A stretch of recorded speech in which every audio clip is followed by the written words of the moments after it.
I found my wife cheating with her boss, and now she's claiming our house and $250, $0 inheritance were part of a scam. Turns out she orchestrated an affair just to steal everything during our divorce. I never thought I'd find myself in a situation like this, honestly. One day, everything seemed normal. My wife, Emily, was her usual self, or so I thought. But then, out of nowhere, a series of small things started to add up, and before I knew it, I was staring at a truth I couldn't ignore. It all came crashing down in the most unexpected way. It started with little signs. Emily had been unusually distant lately, more interested in her phone than usual, hiding her screen whenever I walked into the room. She was working late more often, claiming she had extra projects at her job. I didn't think much of it at first.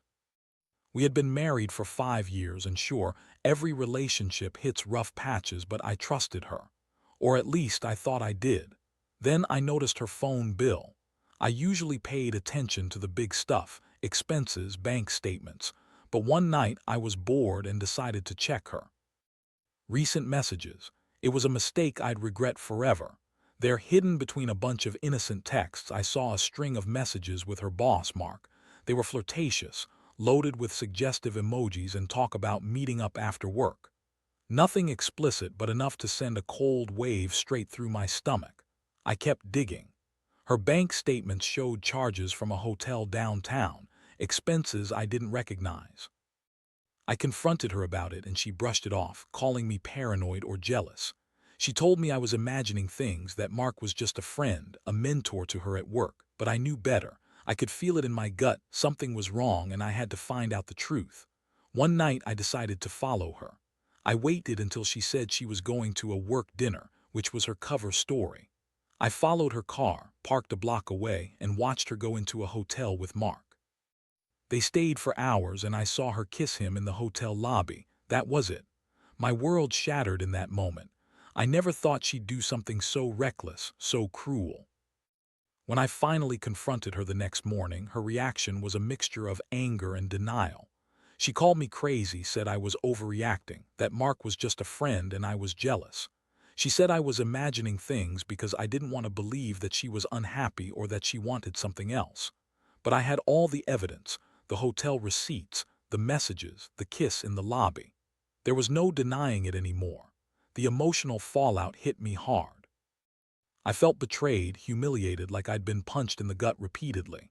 How could she do this? After everything we'd been through, after planning our future together, I felt a deep sadness that I couldn't shake, mixed with anger so intense I thought I might explode. I kept replaying her words, her lies, trying to understand how she could be so callous, so manipulative. And the worst part, she started spinning stories, claiming I was crazy, that I was paranoid and insecure. She insisted that her affair with Mark was just a mistake, a moment of weakness, and that she still loved me. She said she never intended for us to find out that she was only having sex with Mark because she was unhappy with me. It was all about her, her excuses, her manipulations. She even accused me of not being enough, of pushing her away, trying to turn the tables and make me feel guilty. I was furious. Not just because she cheated, but because of how she lied, how she twisted everything around. It was like I was the bad guy for catching her. I didn't want to believe that she'd orchestrated this whole thing just to get what she wanted. My house, my inheritance, everything we built together. Somehow, she turned her affair into a scam, a way to steal from me during our divorce.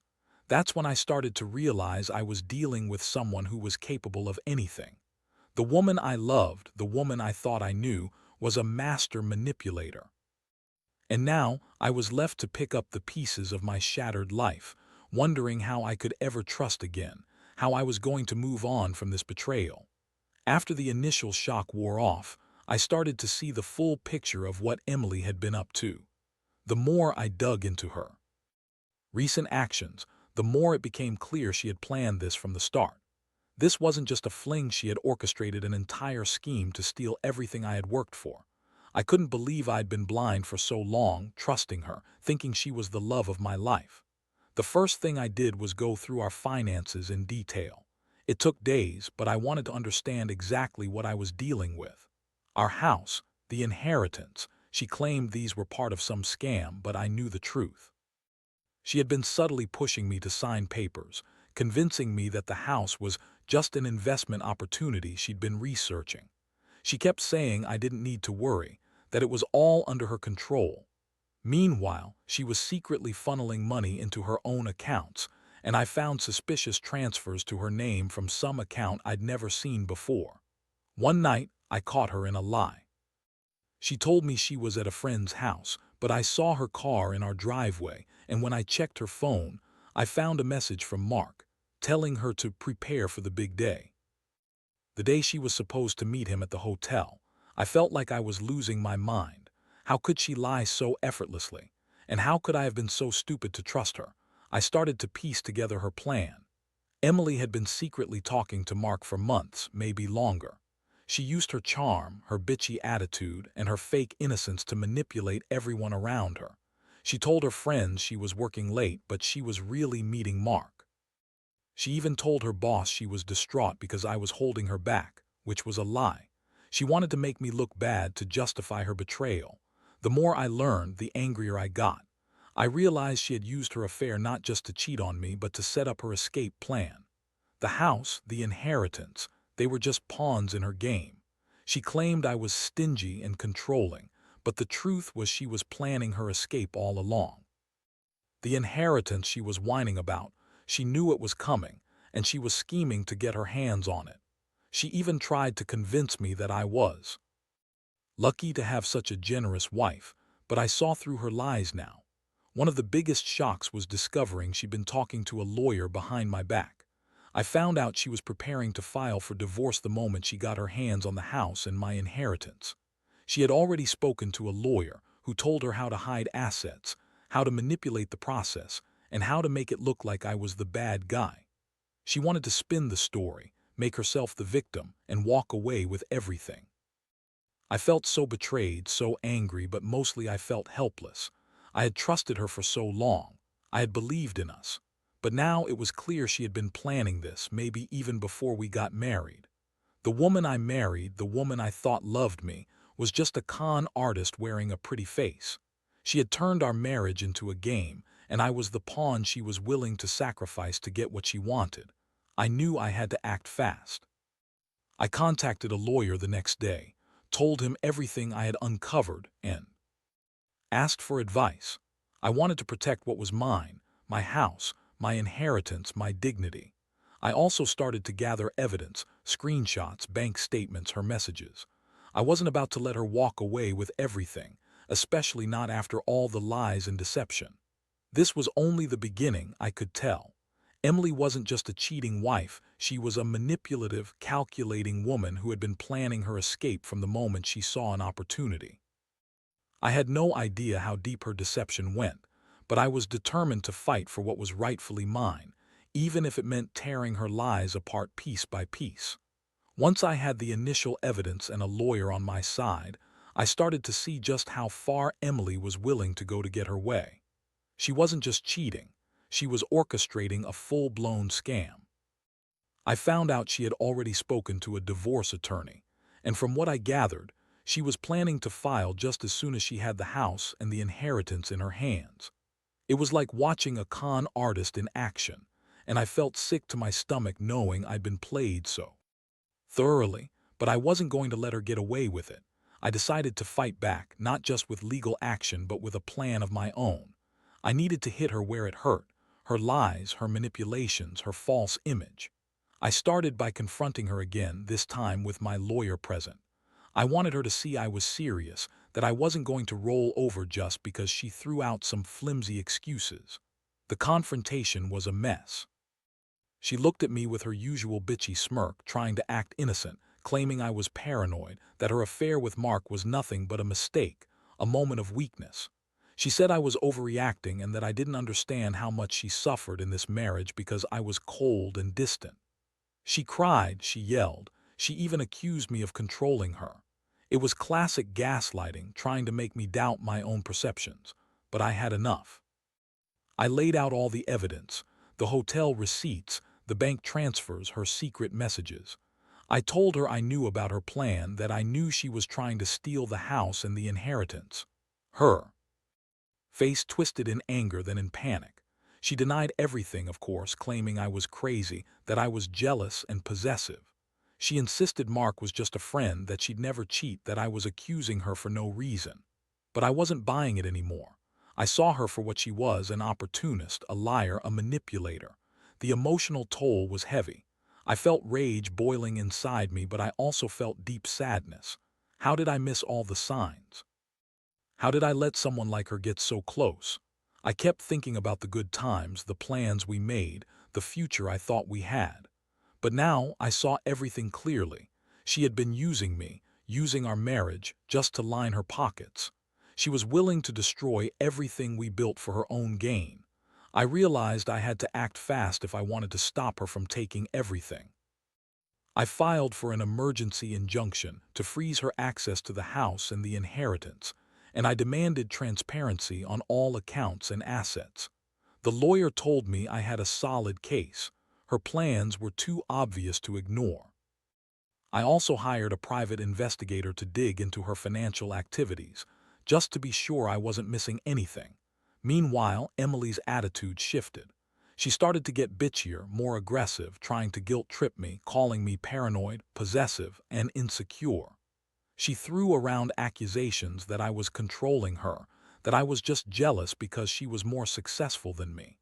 Honestly, I'd never seen her so angry. It was like she was trying to burn bridges just to get her way, but I was done playing nice. I knew her game now, and I was ready to fight dirty if I had to. The biggest shock came when I found out she had been secretly transferring money to her sister's account, trying to hide her assets. That was the last straw. I confronted her with this new evidence, and her bitchy facade cracked.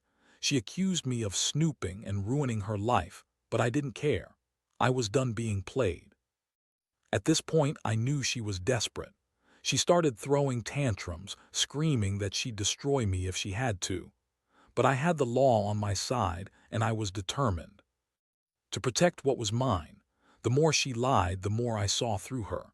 I realized I'd been a fool to trust her, but I wasn't going to let her get away with this scam, not without a fight. The legal battle heated up faster than I expected. Emily wasn't backing down either. She was throwing everything she had at me: lies, manipulation, emotional blackmail.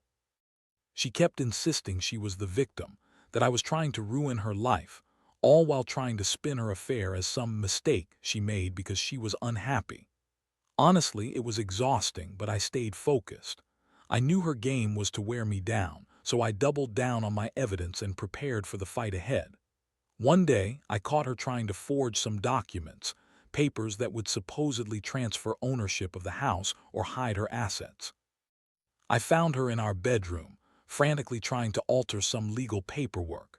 I snapped pictures of her doing it, and that was the final proof I needed to push my lawyer to get a court order blocking her from making any changes. I felt a strange mixture of anger and relief. Finally, I was gaining some control over the situation. Meanwhile, I also started to dig into her financial background more deeply. I hired an investigator, and what I uncovered was staggering. She'd been funneling money into secret accounts, buying expensive jewelry and designer clothes, all under the radar. She even took out a second mortgage on the house without my knowledge. It was clear her plan was more elaborate than I thought. She wasn't just cheating. She was systematically stripping us of everything, preparing to run when she had the chance.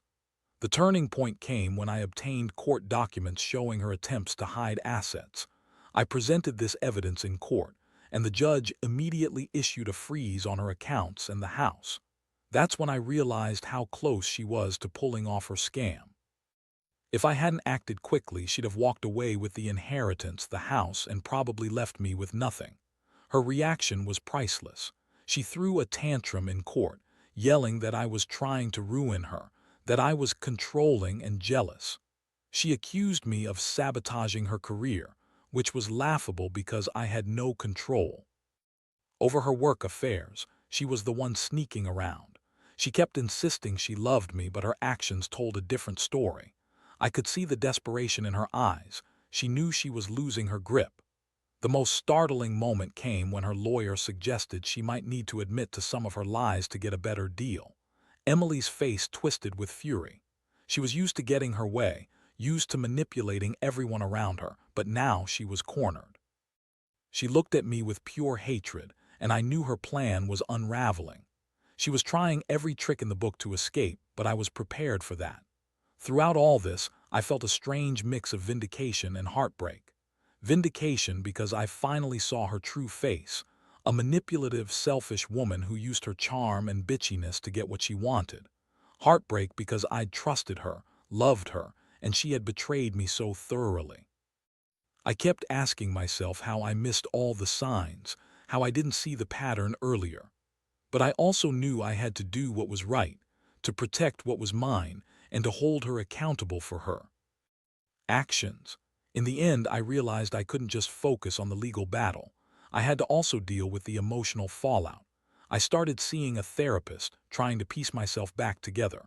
The betrayal cut deep, but I knew I couldn't let her win by breaking me entirely. I had to find a way to move on, even if it meant starting over from scratch. The whole experience taught me a brutal lesson about trust, deception, and the importance of protecting what's yours. The court proceedings dragged on for weeks, and every day I felt like I was walking a tightrope. Emily's lawyer was fighting dirty, trying to twist every piece of evidence against me, claiming I was unstable and that I'd been controlling her, even though all I'd done was protect myself and what was legally mine. Emily herself was relentless. Her bitchy attitude was on full display, and she kept spinning stories about how I was trying to ruin her life just because I caught her in her lies. One particularly low point was when she showed up at my workplace, screaming and crying, claiming I was abusing her emotionally and trying to keep her from her rights. She told everyone I was a monster, that she was just a victim of my controlling ways. It was all part of her plan to turn everyone against me. But I had the evidence, screenshots, bank statements, her attempts to forge documents, and I handed it all over to my lawyer. The judge saw through her act, and I could tell she was losing her grip. Meanwhile, I was also dealing with the fallout at home. I'd moved out temporarily, staying in a friend's apartment, trying to keep my head clear. I couldn't believe how quickly everything had fallen apart. The house, the inheritance, our marriage, all of it now in limbo. Emily kept trying to manipulate the situation, calling me every day, sending me fake apologies, claiming she loved me and just made mistakes. But I knew better. I saw her for what she was, a scheming, bitchy woman willing to do whatever it took to get her hands on the money and the house. The biggest blow came when she filed for divorce, claiming I was abusive and controlling, which was a blatant lie. I had never laid a hand on her, never raised my voice, yet she painted herself as the victim. I felt like I was fighting a losing battle, but I refused to back down. I had the evidence, and I was determined to get justice. I hired a forensic accountant to trace her financial moves, and it confirmed what I already suspected. She'd been hiding assets, transferring money, and planning her escape for months. The final court date was nerve-wracking. I remember sitting there, feeling like I was about to face an enemy I'd underestimated. Emily sat across from me, her bitchy smirk in place, trying to look innocent but failing miserably under the weight of all the evidence I'd presented. The judge listened carefully, reviewing everything, and finally made a ruling. She ordered Emily to return the money she transferred, froze her assets, and awarded me full control of the house. It was a small victory, but it felt huge after all I'd been through. But the emotional toll was the real challenge. I'd lost my trust, my sense of security, and I kept asking myself how I'd let this happen, how I didn't see the signs sooner. I felt betrayed, angry, and deeply hurt. I'd loved her, believed in our future, and now I was left with a broken marriage and a shattered sense of stability. Still, I knew I had to move forward. I started therapy to work through the pain, to rebuild my confidence, and to learn how to trust again. Looking back, I realized this whole ordeal was a brutal lesson in deception and self-protection. Emily's plan was meticulous, her lies convincing, but I was able to see through it. I'm now in the process of rebuilding my life, focusing on myself and what I deserve. If there's one thing I want others to take away from this, it's this. Never ignore the small signs. Trust your instincts, protect your assets, and don't let someone manipulate you into thinking you're the crazy one. Because, in the end, the truth always comes out, sometimes in the most unexpected and painful ways. Now that everything has settled, I find myself reflecting on how much I've been through. Honestly, I never thought I'd be in a situation where the woman I loved turned out to be nothing but a manipulative schemer, using her charm and bitchiness to hide her real intentions. I lost a lot: my marriage, my sense of security, my trust in people. But I also gained clarity. I learned that sometimes the people closest to you have the capacity to betray you in ways you never imagined, and that you have to be constantly vigilant, especially when it comes to your money, your home, and your future. Looking back, I see how her lies were carefully crafted. She played the victim, cried crocodile tears, and spun stories about how she was misunderstood or wronged. But behind that mask was a woman who was willing to destroy everything we built, just to get her hands on the inheritance and the house. She thought she could manipulate the system, forge documents, hide assets, and walk away with it all. But I was able to see through her facade, thanks to evidence, a good lawyer, and a refusal to be blindsided by her bitchy attitude and manipulations. The experience has made me more cautious, more aware of the red flags I ignored before. I've learned to trust my gut, to ask questions, and to protect myself legally and emotionally. I've also realized that I don't need someone like her in my life. I deserve someone honest, someone who respects me, not someone who schemes and lies for personal gain. As for Emily, I don't know what her future holds. I hope she gets whatever she deserves, whether that's facing her own lies or learning to be a better person. But for me, I'm focused on rebuilding. I'm working on healing, on regaining my confidence, and on making sure I never get caught off guard like this again. This whole ordeal has been brutal, but I want anyone reading this to know: don't ignore the signs. Don't let yourself be manipulated or taken for granted. Protect your assets, trust your instincts, and remember that even the most bitchy, manipulative woman can hide a lot of darkness behind her pretty face. In the end, I've learned that the truth always finds a way out, no matter how carefully someone tries to hide it.